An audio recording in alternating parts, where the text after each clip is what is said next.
천국의 형식에 대해서 조금만 이야기를 하려고 합니다. 예수님은 마태복음 13장 44절에서 천국은 마치 밭에 감추인 보화와 같다고 말씀하십니다. 그러니까 천국은 보화입니다. 그런데 감추어져 있는 보화입니다. 이것이 천국이 가지고 있는 형식적인 측면입니다. 천국은 밭이라는 표면에 둘러싸여서 보이지 않고 표면 안쪽 그 시면에 존재하는 것입니다. 고고학자들이 과거를 발굴하고자 땅을 파내듯이 보물 사냥꾼들이 감추어진 그 보물을 찾고자 땅을 파듯이 아래로 더 깊은 곳으로 파고 들어가야 발견할 수 있는 곳이 바로 천국입니다. 그러니 혹시 주위에 천국을 소망하는 분이 계시다면 다른 어떤 곳을 볼 곳이 아니라 내가 서 있는 그 땅, 그 밭의 발 아래를 깊이 파보라고 권면해드리고 싶습니다. 이처럼 감추어진 천국의 형식에 비해서 우리가 가진 눈은 지극히 1차적인 사물 그리고 현상을 감각하게 만들어져 있습니다. 뿐만이 아니라 보이는 것이 마치 전부인 것처럼 단언하고 여기며 살 때도 많습니다. 그 마피아 게임을 하면서 근거 없는 의심으로 근거 없는 확신으로 상대를 바라보고 휩쓸려 가듯이 우리 눈은 표면을 관찰하고 이해하고 판단하는 그러한 외적인 형식에 익숙해 있습니다. 그러니 이 보이는 것에 반응하는 인간이 감추어져 있는 천국을 찾아내기란 여간해서 쉬운 일이 아닙니다. 사마리아와 갈릴리 사이에 있는 한 마을에 10명의 사람이 있었습니다. 그들은 다른 사람들이 바라보기에 엇비슷한 밭을 소유하고 있는 이들이었습니다. 그들이 소유한 밭의 이름은 다름 아닌 나병입니다. 오늘날 한센병으로 알려진 이 나병은 대부분 전신에 피부에 염증이 대칭 혹은 비대칭적으로 아주 넓은 범위 분포하기 때문에 누구라도 그가 나병 환자임을 알 수 있었고 피부병으로 접촉으로 인한 감염이 이루어지기에 철저하게 격리가 되어 온 병입니다. 내가 이 땅에 태어나면서 밭을 한떼기 받았는데 글쎄 그 밭이 나병이어서 사람들을 가까이 할 수 없을 뿐만 아니라 당시 사회의 문화에 따라 신에게 저주를 받아 이러한 병을 받았다라고까지 여겨지게 되니 그는 자기의 밭이 무척 억울하고 싫을 수밖에 없습니다. 그런데 예수님께서 그 마을에 오신다는 소식을 저들이 들은 것입니다. 저분이라면 나를 구원하여서 이 지긋지긋한 밭에서 드디어 탈출을 감행할 수 있게 해주시지 않을까? 저들은 아주 오래된 격리된 자답게 예수님에게 다가갈 수 없어서 멀리서 큰 소리로 예수님께 외칩니다. 본문 13절입니다. 소리를 높여 이르되 예수 선생님이여 우리를 불쌍히 여기소서. 예수님은 그들의 그 외마디 외침을 듣고 그들의 긴 아픔과 인생을 아신다는 듯 그들을 불쌍히 여기십니다. 하여 그들에게 지금 제사장에게 가서 너희들의 몸을 보여라 라고 하는 처방을 주십니다. 유대 사회에서 이 마을에 있는 제사장들은 이처럼 격리된 채 피부병을 가진 이들이 회복되었는지, 그래서 공동체로 돌아와도 되는지를 판단하는 율법적인 책임을 가진 이들이었습니다. 예수님은 마치 이 나병 환자들이 제사장을 향해 걸어가는 동안 불어오는 바람에 병이 흩날려 갈 것이라기도 할 것처럼 가서 그저 몸을 보이라는 처방을 주십니다. 사실 보통 때 같았으면 이런 처방을 주는 사람을 향해서 이 되지도 않는 말을 한다며 화를 낼 법한데, 저들은 나병이라는 밭에서 벗어나 본 적 없는 괴로운 인간들이었습니다. 그 처방이 무엇이든 지푸라기를 잡는 심정으로 잡을 수밖에 없었던 가장 연약한 사람들이었던 것입니다. 저들은 예수님의 말씀을 따라서 제사장을 향해 나병을 안고 걸어갑니다. 본문 14절은 아주 담담하게 대수롭지 않게 저들이 가다가 깨끗함을 받았다고 진술합니다. 평생 병자로 서러웠던 저들이 걸어가는 동안 일어나는 자신의 몸의 변화를 어떻게 감각하지 않을 수 있었겠습니까? 그토록 바라고 소망하던 일이 지금 신비로운 이해할 수 없는 방식으로 내 가운데 이루어지는 순간 저들은 새로운 꿈을 꾸게 됩니다. 새로운 미래를 상상하게 됩니다. 이제 나도 당당하게 결혼도 하고 잃었던 가정도 되찾고 어엿하게 일도 하면서 남들처럼 그렇게 살 수 있겠다. 저들은 치유에 감사하며 미래를 향해서, 다른 삶을 향해서 나아갑니다. 오늘 본문이 하고 싶은 이야기는 이제부터입니다. 그런데 10사람 중 한 사람이 회복된 몸으로 미래를 향해 가지 않고 다시 돌아옵니다. 그는 멀리서 배웠던 그 예수님을 기억했고 예수님의 발 아래까지 가까이 가서 그 발 앞에 엎드러집니다. 납작 엎드러져서 예수님께 감사를 토로합니다.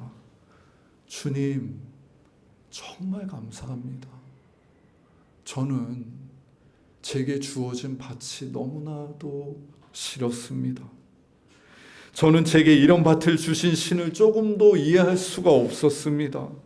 저는 주신 이 밭에 불평할 수밖에 없었고 그렇게 주저앉은 채 많은 세월을 원망으로 보냈습니다. 그런데 예수님이 내 밭에 오셨습니다. 당신이 오시자 내 밭이 변모하기 시작했습니다. 내가 그렇게 싫어하고 미워하던 나병, 나를 올가매던 올무 같았던 나병은 당신 앞에서 이상하게 신비하게 사라지기 시작했습니다. 나는 당신의 목소리를 듣고 그저 당신의 목소리를 희망으로 삼고 당신이 가라는 그 길을 걸어갔을 뿐인데 당신의 그 목소리는 내 몸과 영혼을 바람처럼 감쌌고 나의 밭에는 그 누구도 예상하지 못했던 한 싹이 트기 시작했습니다. 주님, 이건 정말 놀라운 일입니다. 내가 저주하던 밭, 내가 그토록 신을 원망했던 이 불모의 밭에서 싹이 나게 하시다니요. 저주와 원망으로 두둑한 땅에 찬양과 탐복과 경외가 자자하게 피어나게 하시다니요. 주님, 당신이 내 밭에 오시고 주님, 당신이 내 밭에 계시다면 내 밭은 세상에서 가장 보배로운 밭, 보화와 같은 밭이 된다는 사실을 알았습니다. 당신 앞에서 나는 이 밭에, 다른 곳이 아닌 이 밭에 보화가 감추어져 있었음을 기억하게 됩니다. 내가 그토록 싫어했던 나병은 당신을 향한 경이로운 이 싹을 틔우기 위한 토양이었음을 이제야 알게 되었습니다. 주님, 보이는 것이 전부가 아니었습니다. 릴케는 이 표면 너머의 깊은 곳에 잠재된 찬란함을 본 사람이었던 것일까요? 그는 사물들 안에는 우리가 다 알지 못하지만 우리가 사랑할 수 있는 영원성이 깃들어 있다고 말했습니다. 좋고 나쁘고 예쁘고 못생기고 잘하고 못하고 건강하고 병들고 부자이고 가난한 이러한 표면이 핵심이 아니라 그 모든 사물, 그 모든 상황의 이면의 깊은 곳에는 어디에나 당신이 주신 그 영원성이 깃들어 있고 그 영원성을 목도할 수 있다고 그는 말했습니다. 주님, 내 밭은 그저 그 상태 자체로는 내가 좋아하고 싫어해야 할 대상이 아니라 그저 당신 안에서 발견되어야 하는 대상임을 이제 알았습니다. 주님, 당신께서 내 밭에 오실 때 내 모든 조건이 영롱한 감사와 찬양으로 변모하니 주님, 내 밭에 와주십시오. 내 밭은 더 밝혀져야 합니다. 더 발견돼야 합니다. 오셔서 그 모든 땅의 깊은 곳에 산재한 편만함 보화를 보게 하여 주십시오. 저 멀리 있는 다른 삶, 다른 누군가가 말하는 좋은 삶이 아니라 바로 내 인생, 내 밭, 내 땅 안에 천국이 있음을, 내가 그 천국을 발견하며 누리며 살도록 이끌어 주십시오.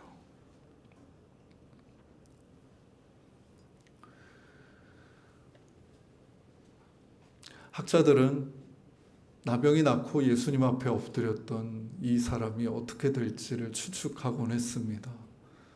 많은 사람들이 아마 예수님의 제자가 되어 그 뒤를 따랐을 거라고들 추적하며 생각합니다.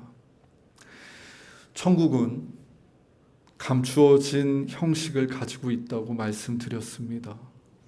그런데 이 감추어진 형식의 천국은 그저 우리의 눈으로만 감각하기가 어렵습니다. 그 감추어진 보화를 보게 해주시는 분이 바로 예수 그리스도이십니다. 예수님이 내 밭에 오실 때, 예수님이 내게 당신의 목소리를 들려주실 때, 그 앞에서 내 인생의 밭에 감추인 보화는 비로소 드러나고 빛나게 됩니다.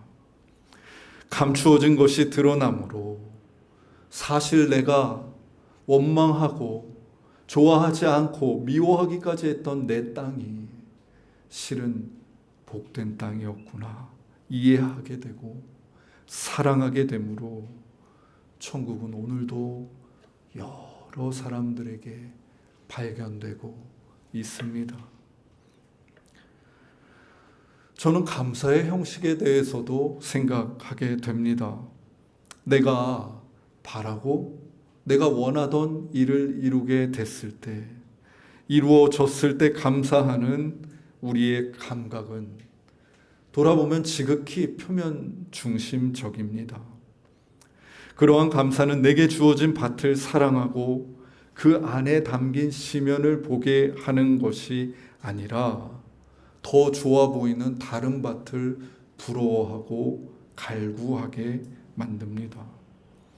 그러나 감사 역시 다른 땅에 있는 것이 아니라 내 밭에 감추인 보화와 같아서 내가 싫어하고 무심하게 여겼던 나의 황폐한 땅 아래에 존재하고 있습니다.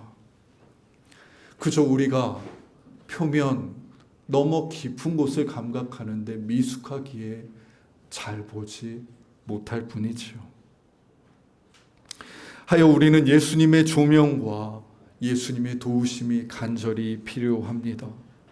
밭에 감추인 보화를 밝히시는 그분 안에서 끊임없이 내 땅을, 내 밭을 새롭게 발견하고 마주하고 감사하는 그러한 시간이 우리에게는 간절히 필요합니다.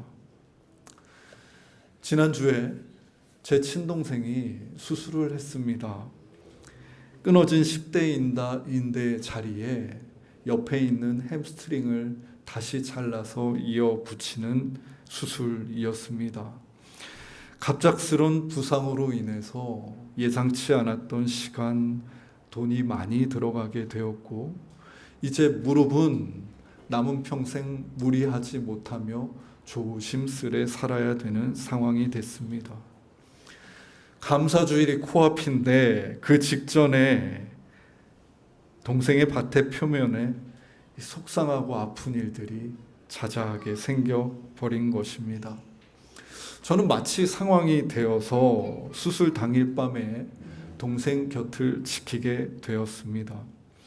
고요한 병상에서 이 동생과 오랜만에 도란도란 이야기도 나누고 때로는 말 없는 순간을 보내기도 했으며 같이 잠도 잤습니다. 가족들은 평소와 다르게 동생이 수술하는 동안 유난히 마음을 쓰면서 함께 기도했습니다. 그날 밤 동생이 잠에 취해서 비몽사몽으로 침대에 누워있는 동안 저는 우리 교회 순모임 시즌3가 진행되고 있는 밴드를 켜서 오늘 하루를 성찰한 내용을 올렸습니다.